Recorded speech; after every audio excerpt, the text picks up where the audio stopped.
Welcome to our channel. Today we how to recover losses with E-Trade, full guide step by step clearly.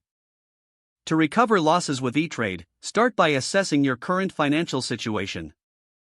Log in to your E-Trade account. Navigate to your portfolio to review your investments. Identify the stocks or assets that have underperformed. Analyze the reasons for these losses. Consider market trends and any news related to the specific assets. Evaluate your investment strategy and risk tolerance. Determine whether you believe in the long-term potential of these investments. If you choose to hold, set a plan for monitoring these stocks closely. Alternatively, consider tax loss harvesting to offset gains in other areas. To do this, sell the underperforming assets and realize the losses. Use the proceeds to reinvest in more promising opportunities. Reassess your asset allocation to align with your recovery strategy. Stay informed on market updates and adjust your plan as necessary. Consider consulting with a financial advisor for personalized advice.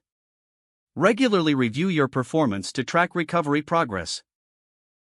Stay patient, as recovery can take time, especially in volatile markets.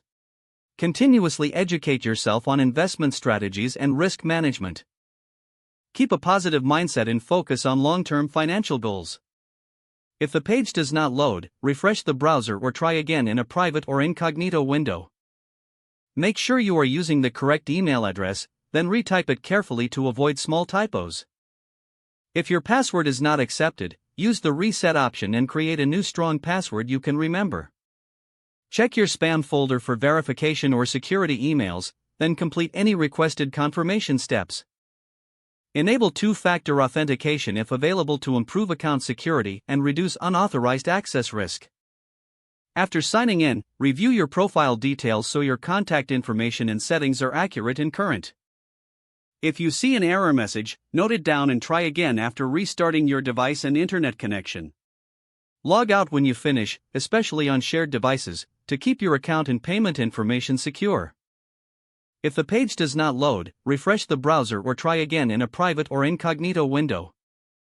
Don't forget to like this video and subscribe to our channel for more step-by-step tech guides.